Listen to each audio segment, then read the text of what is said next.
Cobb TV. Watch your life make sense.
Hello again, and welcome to Kabbalah Revealed. I'm Tony Kosinec. In this lesson, we're going to continue with the article, There's None Else Beside Him, by Bala Salam. Now, this article contains the entire methodology of Kabbalah. All of the wisdom of Kabbalah is included in this article.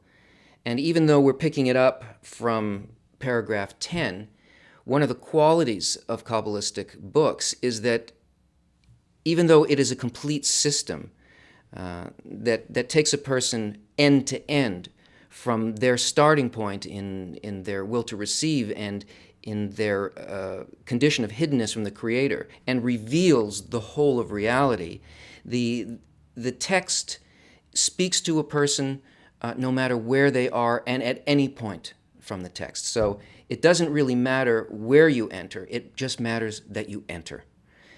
And entering means that you try to feel the thought of the writer. You try to rise to his level and bring your desire to know spirituality and to enter it into the text. And then you'll be able to feel yourself and your condition, and the text will speak to you where you are. So we're starting from Paragraph 10. A man must always try and cleave to the Creator, namely that all of his thoughts will be about him. That is to say that even if he is in the worst state, from which there cannot be a greater descent, he should not leave his domain, namely think that there is another authority, which prevents him from entering into holiness and which has the power to either benefit or harm. This is the thing that the person must cling to, that every action that occurs, all of the positive things that occur and all of the things that seem to hide the sensation of the Creator from the person, that fill him with doubt and make him feel that the path to holiness is blocked, that he should understand that his thoughts should cleave to the Creator in that it's only the Creator that does these actions with him. There's only one actor in reality. And this is always the Creator, no matter what our doubt may speak in our ear, no matter what the will to receive may say, that there is some other factor, something in the person, something in his environment, some force working against the Creator that is causing this problem. That a person should never leave their domain of the clinging to the Creator or the goal of why it is that they seek to bond with the Creator, and listen to the whispering of the will to receive. The doubt is sent for a reason, and it's sent from the Creator. That is, he must not think that there is the matter of the power of the other side, which doesn't allow a man to do good deeds and to follow God's ways, but he should think that all is done by the Creator. The Baal Shem Tov said that he who says there is another power in the world, namely shells, is in a state of serving other gods. That it is not necessarily the thought of heresy that is the sin, but if he thinks that there is another authority and force apart from the Creator, by that he is committing a sin. And that is the definition of sin in Kabbalah. The thought, that is the conviction that there is anything but the Creator that is acting in this situation. Because the person must always strive to connect each event in life and their own inner sensations to the Creator.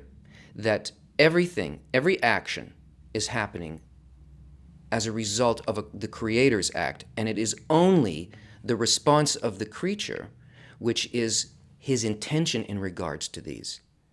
How it's evaluated, that brings a person closer to the target or farther away from it. And that distance from the target, from attributing all of this to the Creator, the closeness is adherence to the way, and the distance from it is considered to be a sin. Furthermore, he who says that man has his own authority, meaning that he says that yesterday he himself did not want to follow God's ways, that too is considered to be committing the sin of heresy, meaning that he does not believe that only the Creator leads the world. Even if a person thinks that their own actions, that their own thoughts and choices are their own, that what they sense as their own actually originates from them, it is as though the person is an authority against the Creator, which is not so. Even the desire to come to the Creator was placed in us by the Creator.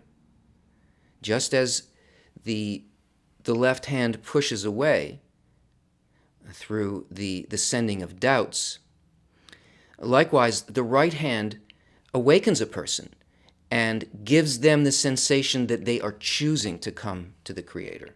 It's not the action. It's not whether we feel that we are being rejected by holiness or being drawn by it that is the issue for our progress. The whole point is to understand that it is our attitude towards what's occurring that will be the place in which our independence, our freedom, and our likeness with the Creator will appear and develop, not in the actions. And all of these things that are that we consider to be external and internal are really an improper perception. All of this is actions by the Creator, and we are more or less in agreement with it. We more or less assign all of these to the Creator and want it to be that way. Enjoy and return that knowledge to the Creator. But when he's committed a sin, and he must surely regret it and be sorry for having committed that sin, but here too, we should place the pain and the sorrow in the right order. Where does he place the cause of the sin? And what is the point that he should be sorry for? A man should then feel sorry and say, I committed a sin because the Creator hurled me down from holiness to a place of filth, to the lavatory where there is filth. And that is to say that God gave him a desire and a craving to amuse himself and breathe air in a place of stench. If a person feels that they made that choice themselves, that they're bad and they chose not to move forward towards the Creator, that they wanted to satisfy their will to receive as opposed to progressing towards developing the will to bestow, that they messed up. This is also the thought that they have some kind of authority. The blame is not on the person. There is no blame. There is no responsibility in the action. The responsibility is in the intention. And this is not to say that people go around doing actions that we know from our society are illegal, etc. We're talking about an inner state. We're talking about a movement within a person to experience something for themselves as opposed to maintaining the desire to bestow. But the desire to move in either direction is given by the Creator. The fault is not with the person.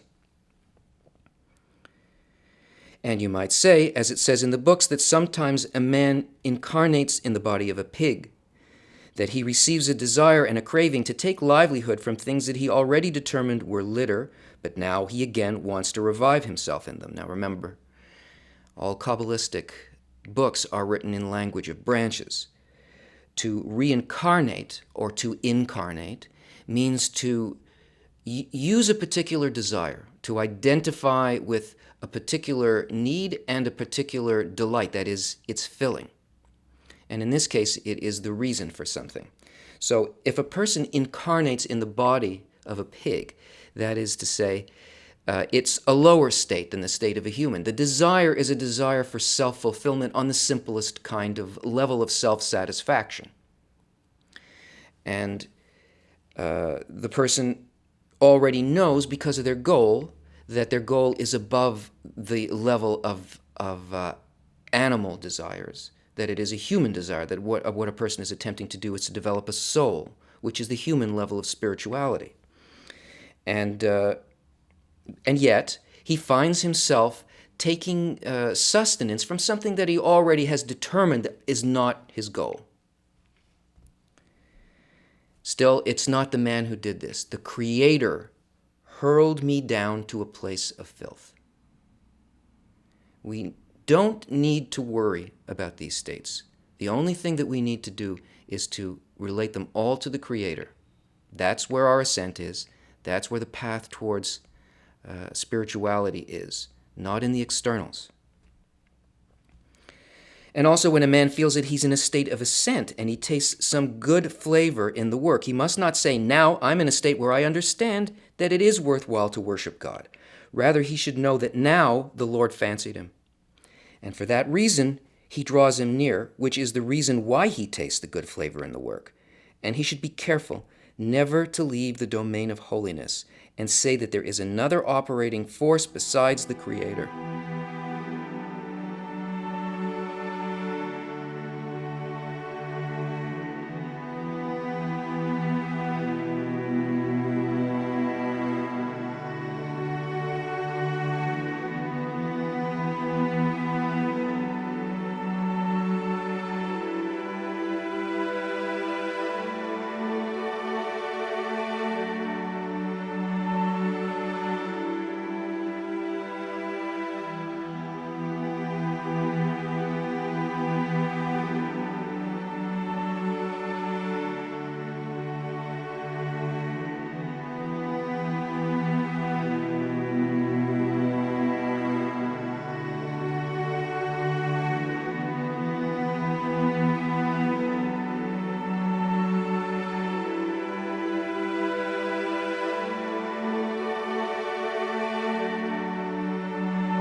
Awakenings are as big a problem as descents because of the satisfaction.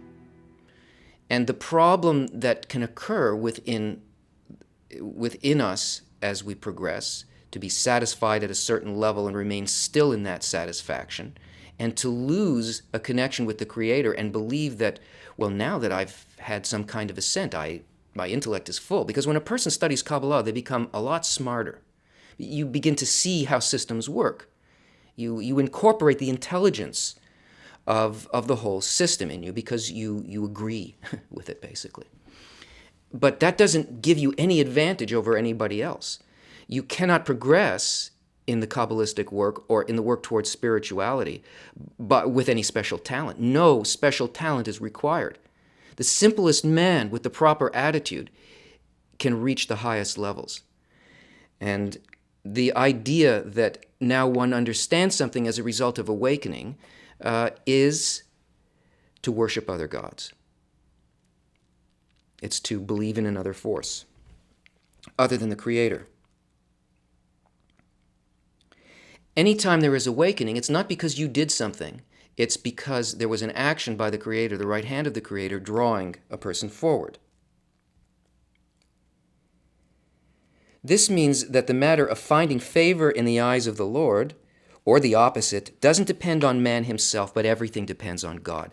And man, with his external mind, cannot comprehend why now the Lord likes him, and after that he does not. That's actually the problem, because our perception of good and bad and the reasons for things according to our will to receive, which really constitutes our mind,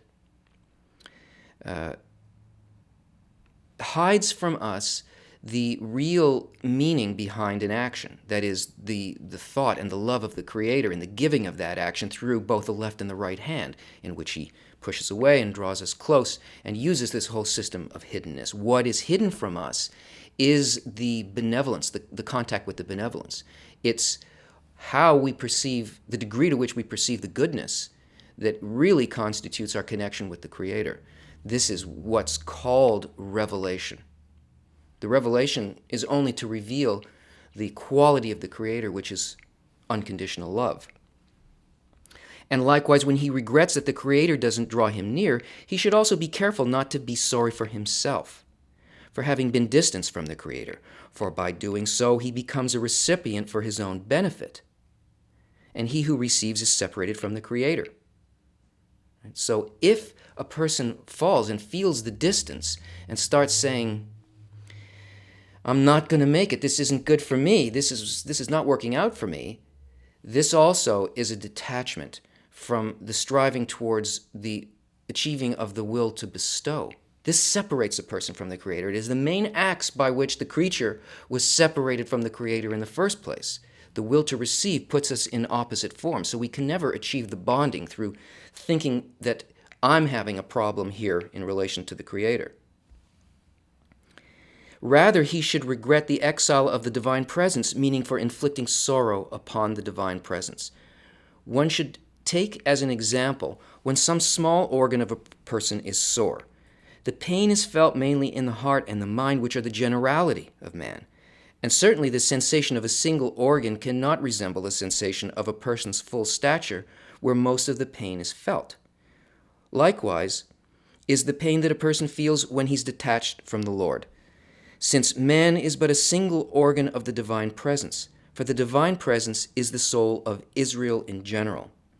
Therefore, the sensation of a single organ does not resemble the sensation of the pain in general, and that is to say that the divine presence regrets that there are parts of it that are detached from it, which she cannot provide for. And if a man does not relate the sorrow at being distant from God to himself, then he's saved from falling into the trap of the desire to receive for himself, which is the separation from holiness.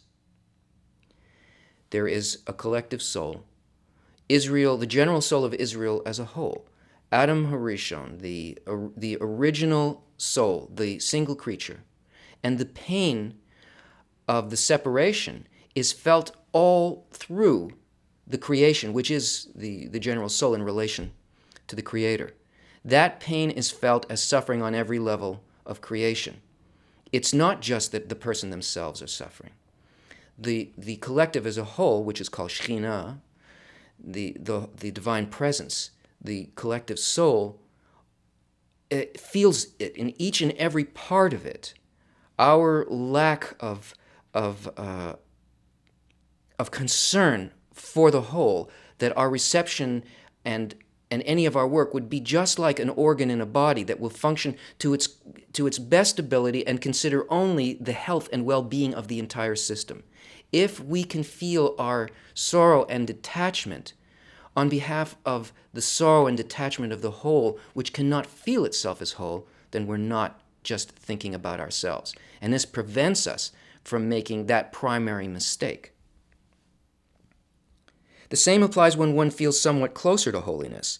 When he's happy at having merited favor in the eyes of the Lord, he must say that the core of his joy is that now there is joy in the divine presence from having been able to bring her private organ near her and not send it away. It's the other side of the coin.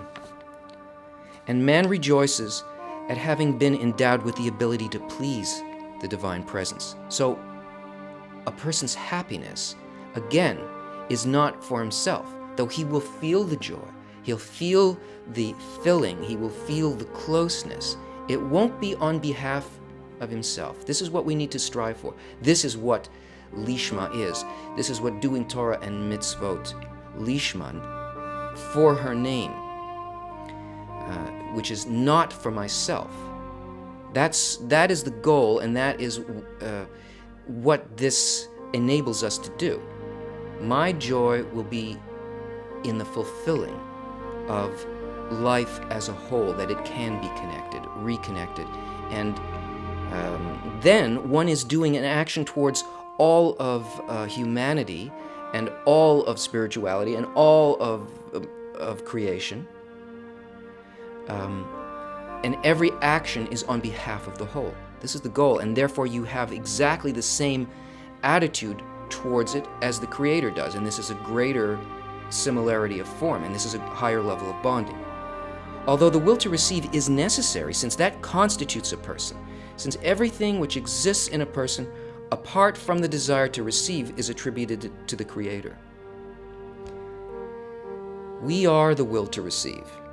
We can't escape it. It's how we use the will to receive. It says that constitutes the person. And yet, everything that's not the creature or the will to receive, everything that is not that, is the Creator. It's all attributed to Him. All action, all everything that we feel as outside, those are actions of the Creator, guiding reality to bring us to complete fulfillment of the thought of creation. Nevertheless, the will to receive pleasure should be corrected to a form of bestowal. That is to say that the pleasure and the joy taken by the will to receive should be intended to bring contentment above, because there is pleasure below. For that was the purpose of creation, to benefit His creations. And this is called the joy of the divine presence above. This is the meaning of giving joy to the Creator. This is the meaning of giving joy to the Shekhinah. For this reason, man must seek advice as to how he can cause contentment above. And certainly, if he receives pleasure, contentment will be felt above. And therefore, he should long to always be in the king's palace and have the ability to play with the king's treasures. What are the king's treasures? These greater and greater levels of the will to bestow. This greater and greater similarity of form with He who set the entire system in motion. And that will certainly cause contentment above. It follows that his entire longing should be for the sake of the Creator. And that ends the article. And that is the entire system, and in it there is advice as to how a person can deal with their attitude towards everything that occurs in life, and through that gain a perception of the greater reality. The book of Shemati is filled with articles of enormous depth and power, and one can read these articles many, many times, and each time a completely different view and depth will be presented to a person. And we will look at some other articles from this book as we go through this series of lessons. Thanks for joining us, and join us again next time.